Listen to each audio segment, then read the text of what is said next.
Student, उम्मीद है कि आप लोग खैरियत से होंगे। I am Salman Ahsan, welcome to my YouTube channel Perfect Solution. बेटा, आप लोगों को पता है कि ये एमसीक्यूज की सीरीज है। ये मेरा पार्ट नंबर 2 है। पार्ट नंबर 1 के अंदर, चैप्टर नंबर 1 के अंदर जो इंपॉर्टेंट फार्मूले थे जो आपको पता होने चाहिए वो मैंने पढ़ा दिए हैं।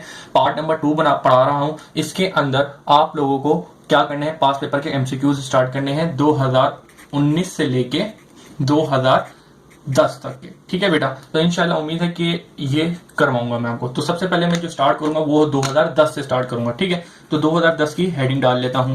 अच्छा जी, अब मैं आपको बता दूं कि जोन से एमसीक्यूज ब्लू कलर से सर्कल हुए होंगे ना, जिस तरीके से आप देखेंगे ये ब्लू कलर से सर्कल हुए हैं, वो चैप्टर नंबर 1 के एमसीक्यूज हैं। ठीक है, इससे पहले मैंने आपको एक ब्लैक कलर के सर्कल किए हैं। ब्लैक कलर के सर्कल हैं वो चैप्टर नंबर 4 के एमसीक्यूज हैं, जो मैंने आपको पिछले वीडियो में करवा दिए हैं। ठीक है, अब हम करने जा रहे हैं चैप्टर नंबर 1 के। चैप्टर नंबर 1 के जो एमसीक्यूज हैं उनको मैंने ब्लू मार्कर से सर्कल कर दिया है। तो लिहाजा जोन जितने भी एमसीक्यू चैप्टर नंबर 1 से आए हुए हैं उनको मैंने ब्लू मार्कर से सर्कल कर दिया और उनको हम सोल्व करेंगे। ठीक है, चलिए जी, सबसे पहले हम 2010 के एमसीक्यू सोल्व करने हैं। तो देखते हैं, सबसे पहले पार्ट नंबर 1 लिखा हुआ है। ठीक है, तो पार्ट नंबर 1 के अंदर मुझसे क्या कह रहा है कि f of x sine plus cos x. ठीक है, चलें जी, ये मुझे दिया हुआ f of x is equal to sine x minus sine और प्लस दिया हुआ, सॉरी, ठीक है, प्लस कोस एक्स लिखा हुआ है। ठीक है जी, ये लिखा। अब कह रहा है कि द फंक्शन, अब जो गिवन फंक्शन है ये इवन है, ओड है, कौन सा फंक्शन है। तो लिहाजा आपको पता होना चाहिए फंक्शन चेक करने का तरीका क्या होता है कि एक्स की जगह हम क्या पुट कर देते हैं, माइनस एक्स पुट कर देते हैं। ठीक है बेटा, तो लिहाजा आपने जहां जहां एक्स होगा वहां पे आपने माइनस एक्स पुट कर देना, सिंपल। ठीक है जी, तो ये कोस माइनस एक्स हो जाएगा। ठीक है बेटा, अब आपको ये चीज याद होनी चाहिए, जो साइन होता है ना, वो साइन क्या होता है, माइनस साइन को कभी नहीं खाता, तो लिहाजा वो बाहर निकाल के रख देता है। ठीक है, इसको याद कर लें। और कोस जो है ना, कोस बड़ा चालाक होता है। कोस साइन नेगेटिव साइन को खा जाता है और लिहाजा वो क्या होता है, कोस हमेशा नेगेटिव साइन को खत्म कर देता है। इसका जो नेगेटिव साइन आता है वो बाहर नहीं आता। ठीक है, अगर आता तो ये प्लस की जगह माइनस हो जाता, लेकिन ये बात आपको याद होनी चाहिए। आपने यकीनन पढ़ी होगी, जो कोस होता है वो नेगेटिव साइन को खत्म कर देता है, लेकिन जो साइन होता है वो नेगेटिव साइन को खत्म नहीं करता, जो उसके एंगल के अंदर होता है, तो लिहाजा वो बाहर निकल के आ जाता है। ठीक है बेटा, तो अब जरा आप लोग देखिएगा, अब आपने क्या किया, एफ ऑफ एक्स। अब इस फंक्शन को देखा कि यार देखो, जिस तरह क्वेश्चन में था वही फंक्शन दोबारा आ गया। देखिए, साइन है, यहाँ पे नेगेटिव साइन है, यहाँ पे कोस है, यहाँ पे प्लस कोस है, यानी कि वो नहीं आया। तो लिहाजा आप क्या करेंगे, आप माइनस कॉमन लेंगे। तो माइनस कॉमन ले, साइन एक्स, ये प्लस का था तो माइनस का हो गया, सिंपल। ठीक है, तो अब जरा देखें, जिस तरीके से आपको क्वेश्चन दिया था उस तरह का दोबारा फंक्शन आ गया, यानी कि साइन एक्स, लेकिन प्लस कोस था, ये माइनस कोस है, तो और माइनस भी कॉमन ले लिया। इसका मतलब नहीं तो ये, यानी ना ही तो इसके अंदर इवन की कंडीशन लगी है और ना ही और की कंडीशन लगी है। तो लिहाजा कौन सी कंडीशन वाली की, थर्ड वाली, आइदर और की कंडीशन। तो लिहाजा ये वाला आंसर बिल्कुल ठीक लगाया है, नाइदर इवन और नादर और। ठीक है बेटा, इसको मैंने, इस चीज को मैंने आपको पिछले क्वेश्चन में फुल तरीके से एक्सप्लेन कर दिया वीडियो के अंदर, आपको वो देख लें ताकि आपको ये समझ आए किस तरीके से होता है। चलें जी, अब अगला क्वेश्चन करते हैं। अगले क्वेश्चन के लिए मैं पार्ट अगला ले लेता हूं ताकि आपको वहां पे आसानी हो समझाने के लिए। ठीक है, इसमें क्वेश्चन नंबर, पार्ट नंबर है 4। ठीक है, पार्ट नंबर 4 के अंदर मुझे क्या कह रहा है कि लिमिट्स मालूम करें साइन 7 अपॉन एक्स के और डिवाइडेड बाय एक्स है। तो इसकी लिमिट्स क्या होंगी, बड़ी आसान चीज है बेटा, लिमिट्स एक्स गोज टू 0। ठीक है, ये दी हुई है और आगे क्या लिखा हुआ है, sine 7 upon 3x divided by x। ठीक है बेटा, यही क्वेश्चन दिया है ना। अब इसको सोल्व करने का तरीका क्या है, आपको सबसे पहले जो फार्मूला याद होना चाहिए वो था sine x divided by x, यानी कि जो एंगल में होता है वही डोमिनेटर में वो किसके बराबर हो जाता है, 1 के बराबर हो जाता है। तो लिहाजा आपको भी इसी तरीके से इधर सोल्व करना है। तो लिहाजा डोमिनेटर के अंदर वही चीज होनी चाहिए जो ऊपर एंगल में, तो 7 अपॉन 3 ऊपर है तो वही चीज नीचे भी चाहिए। तो आप क्या करेंगे, 7 अपॉन 3 मल्टीप्लाई करेंगे और एंड डिवाइड भी कर देंगे। ठीक है, दोनों चीजें करेंगे। ठीक है जी, चलें जी कर लेते हैं, फिर इसका सोल्यूशन करते हैं। x is equal to 0 sine 7x upon 3, ठीक है, डिवाइडेड बाय x। तो अब मैंने क्या किया, multiply by 7 upon 3 and divided by 7 upon 3 से मैंने मल्टीप्लाई भी कर दिया है और डिवाइड भी कर दिया है, सिंपल। तो अब जरा देखिएगा, डोमिनेटर में जो होता है उसको मैं आगे मल्टीप्लिकेशन में कर दूंगा ताकि जो मेरा फार्मूला है वो लग जाए। ठीक है, तो sign 7 upon 3x divided bye, ये 7 अपॉन 3 था तो मैं इसको कर देता हूं 7 अपॉन 3x। ठीक है, अब ये जो ऊपर वाला है वो ऐसी का ऐसी ही रहेगा। ठीक है बेटा, अब जरा देखिएगा ये फार्मूला बन गया x अपॉन x, यानी कि जो ऊपर एंगल में है वही डोमिनेटर में। तो जरा देखिएगा 7 अपॉन 3x था एंगल के अंदर, वही डोमिनेटर के अंदर है 7 अपॉन 3x। तो लिहाजा ये किसके बराबर हो जाएगा, 1 के बराबर हो जाएगा। तो आपने यहाँ पे 1 लिखना है, मल्टीप्लाई बाय 7 अपॉन 3 लिखा हुआ है, ये 7 अपॉन 3 आ गया, सिंपल। तो 1 को 7 अपॉन 3 से मल्टीप्लाई करेंगे तो आपको जो आंसर बनेगा वो 7 अपॉन 3 आ जाएगा। ठीक है बेटा, दिस इज योर आंसर। चलें जी बेटा, आप जरा देख लेंगे आपका आंसर 7.3 आ रहा है, तो ये इन्होंने टिक किया है बिल्कुल सही। ठीक है जी, चलें जी, अब हम अगला क्वेश्चन करते हैं। चलिए जी करें, अगला क्वेश्चन करते हैं इस पेज के ऊपर। अगला पार्ट जो है वो पार्ट नंबर 5 है। पार्ट नंबर 5 क्या कह रहा है कि लिमिट्स x गोज टू 0, ठीक है, लिमिट्स जो दी हुई हैं वो क्या दी है, x गोज टू 0, x की power square, x square -4 upon x -2, ठीक है बेटा, ये आपको क्वेश्चन दिया हुआ है, इसकी लिमिट्स मालूम करनी है। तो लिमिट्स मालूम आपको करने आती है, लेकिन आप इसके अंदर डायरेक्ट लिमिट नहीं पुट करेंगे, सबसे पहले इसके ऊपर एक सिंप्लीफिकेशन हो रही है वो करेंगे। तो सिंप्लीफिकेशन क्या हो रही है जरा उसको देख लें बेटा। ये देखें, ये x स्क्वायर लिखा हुआ है, माइनस लिखा हुआ है, तो 2 ये जो 4 है इसको मैं 2 की पावर स्क्वायर कर सकता हूँ, ठीक है, और नीचे x -2 ऐसे का ऐसे रहेगा। तो यहाँ पे एक फार्मूला लग रहा है, क्या लग रहा है, a square minus b square किसके बराबर होता है, a प्लस बी और a माइनस बी, ठीक है। तो सिंपल मैं ऊपर ये वाला फार्मूला लगा दूंगा और इसके बाद सिंप्लीफाई करके अपनी लिमिट्स पुट कर दूंगा, तो आपका आंसर आपके सामने होगा, ठीक है। तो चलें जी कर लेते हैं बेटा। तो इसके अंदर जरा देखें आपका आंसर क्या आ रहा होगा। सबसे पहले x प्लस 2, ठीक है, एक बार प्लस में और एक बार माइनस में कर दिया, डिवाइडेड बाय x -2, सिंपल। ये वाला कैंसिल आउट हो गया, तो आपके पास क्या बचा, लिमिट्स x इंटू 0 और x प्लस 2, सिंपल। अब आपने लिमिट्स अप्लाई करनी है इसके अंदर, तो लिमिट्स अप्लाई करना है, अब लिख दें यहाँ पे अप्लाइड लिमिट्स। अगर आप डायरेक्ट करें तो 2 मिनट में करें, आपको इतनी लिखने की जरूरत नहीं, लेकिन आपको मैं समझा रहा हूं इसलिए एक एक स्टेप करके दिखा रहा हूं। तो लिमिट अप्लाई कर दें, तो जहां जहां x है वहां 0 आ जाएगा, तो सिंपल आपका जो आंसर आएगा वो 2 आएगा, ठीक है बेटा। This is your required answer, ठीक है बेटा। तो जरा देख ले आपके पास 2 दिया हुआ या नहीं दिया हुआ, इसके अंदर आपको 2 नहीं दिया हुआ, तो लिहाजा जो आपका आंसर होगा वो अननोट डिफाइन होगा, तो इसको टिक कर देगा, ये 4 नहीं आएगा, ठीक है बेटा। चलें जी अब आगे चलते हैं। अब आगे देखिएगा कोई भी एमसीक्यू इसके अंदर नहीं दिया हुआ, बस ये 3 ही एमसीक्यू आए थे 2010 के अंदर। अब हमने कौन सा करना है, 2011 की तरफ चलते हैं, ठीक है बेटा। तो 2011 ये रहा, चलें 2011 के करते हैं।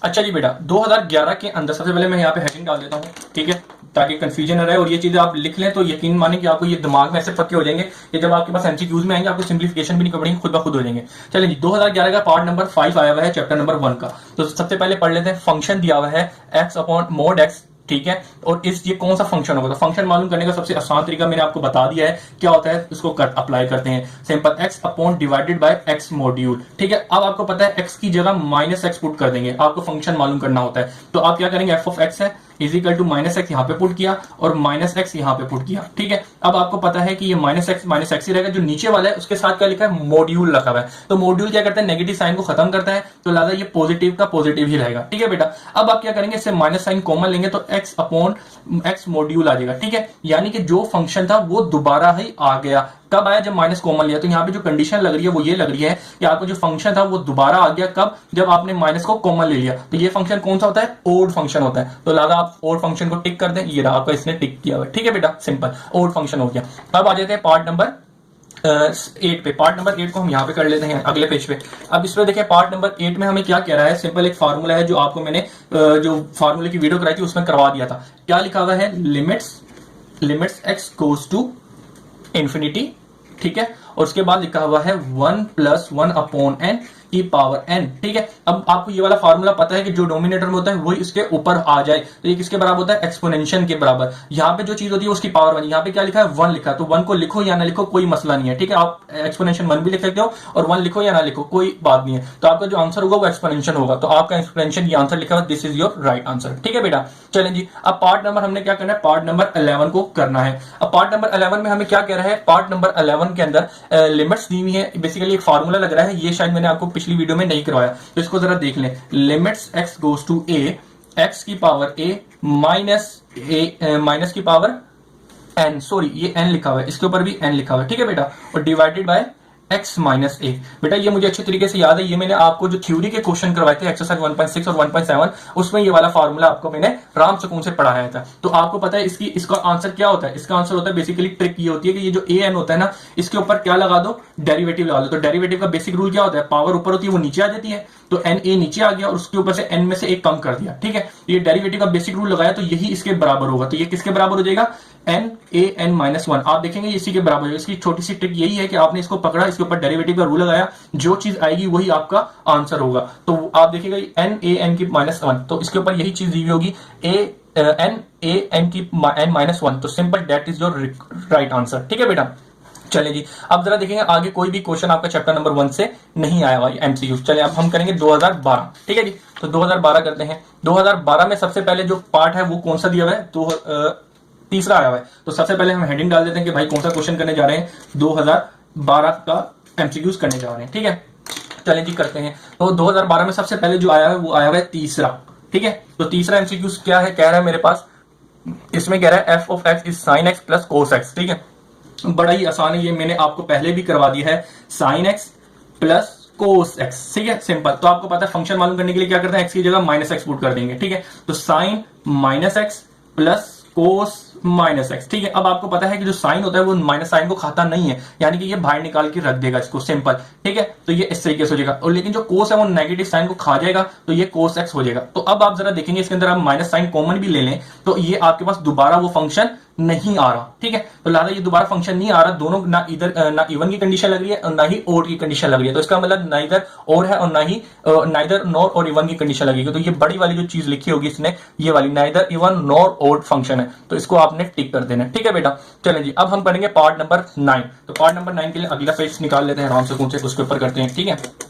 चलें जी, पार्ट नंबर 9 में हमें क्या कह रहा है, पार्ट नंबर 9 के अंदर जो हमें बात कह रहा है वो पढ़ लेते हैं कि लिमिट्स मालूम करनी है 4/5x अपॉन एक्स। बड़ा ही आसान है, ये चीज भी हम लोगों ने की हुई है। जीरो दे रहा है, साइन के साथ क्या एंगल लिखा हुआ है, साइन के साथ लिखा है 4/5x डिवाइडेड बाय एक्स, ठीक है जी।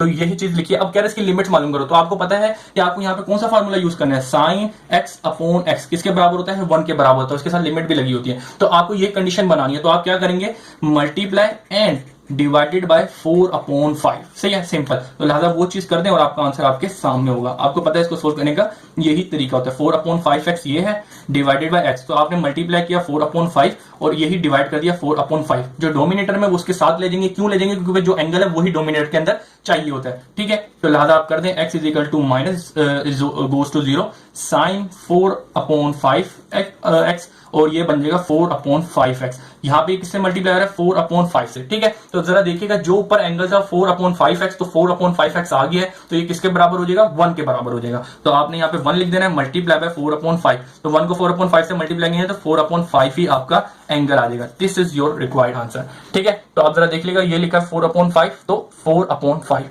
This is your right answer, ठीक है बेटा।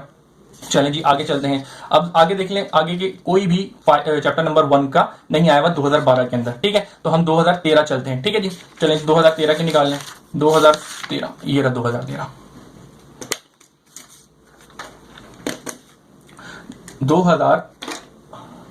2013 के करते हैं। 2013 की हेडिंग डाल लेता हूं ताकि आपको पता चले 2013 के हम एमसीक्यूज करने जा रहे हैं। तो 2013 में सबसे पहले जो आया है वो आया है पार्ट नंबर 6। तो पार्ट नंबर 6 के अंदर मुझे क्या कह रहा है वो पढ़ लेते हैं। पार्ट नंबर 6 के अंदर आ रहा है, a function is f is said to be odd.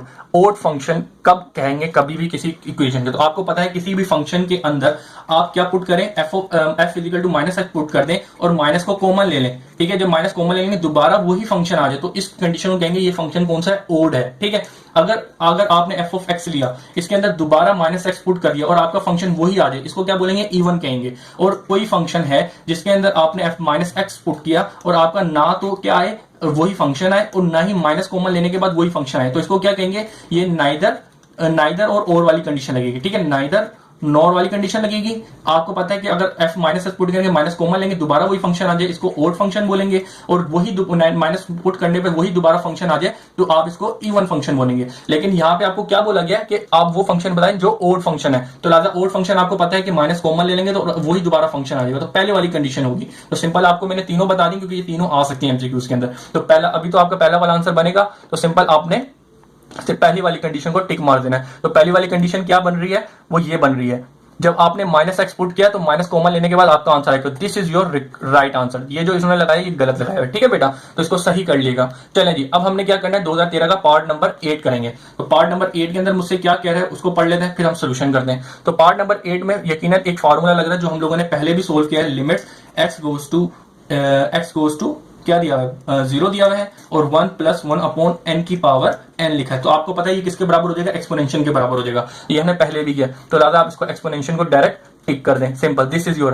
Right answer. ये जो है इन्होंने गलत किया हुआ है, ठीक है, गलत टिक किया हुआ है। चलें जी, अब अगला करते हैं। अगला कौन सा क्वेश्चन है, ये क्वेश्चन दिया हुआ है, तो इसको करते हैं कौन सा है ये, ये है 13। तो कर लेते हैं क्वेश्चन नंबर 13 को। क्वेश्चन नंबर 13 के अंदर मुझे क्या कह रहा है, लिमिट्स मालूम करनी है, ठीक है। लिमिट्स x इंटू 3 दिया हुआ है, x इंटू 4, ठीक है, x into 4 x square minus 16 divided by x minus 4। यही क्वेश्चन लिखा हुआ है ना, हाँ बिल्कुल यही क्वेश्चन लिखा है। आपको इसके ऊपर लिमिट्स मालूम करनी है बेटा। इस तरह का क्वेश्चन हमने पहले भी किया, लेकिन उसमें सिंपल वैल्यू कुछ और दी हुई थी। तो सबसे पहले आप इसके ऊपर सिंप्लीफिकेशन करेंगे। सिंप्लीफिकेशन के लिए क्या करेंगे, 4 की स्क्वायर कर देंगे, ठीक है, x माइनस 4। आपने क्या किया, 16 का स्क्वायर 4 का स्क्वायर करेंगे, दोबारा 16 ही हो जाएगा, सिंपल। तो लिहाजा मैंने इस 16 को 4 की पावर 2 लिख दिया। अब अगले स्टेप में मैं क्या करूंगा, इसके अंदर फार्मूला लगाऊंगा जो आपने पढ़ा होगा। मैंने पहले भी बताया कि एक बार प्लस में लिख देंगे, एक बार प्लस में लिख देंगे और एक बार माइनस में लिख देंगे, ठीक है। आपने यकीनन ये वाला फार्मूला पढ़ा, ए स्क्वायर माइनस बी स्क्वायर बराबर होता है ए प्लस बी और ए माइनस बी के, सिंपल। तो यहाँ पे वही फार्मूला है, एक बार प्लस में एक बार माइनस में। और डोमिनेटर के अंदर इसके क्या है, एक्स माइनस 4, सिंपल। इसको इससे काटा तो मेरे पास क्या बचा, limits x into 4 x plus 4, simple, ठीक है बेटा। अब आप क्या करेंगे, अब लिमिट्स अप्लाई कर दें तो सिंपल, आपको पता है लिमिट्स अप्लाई करेंगे तो जहां जहां x होगा वहां पे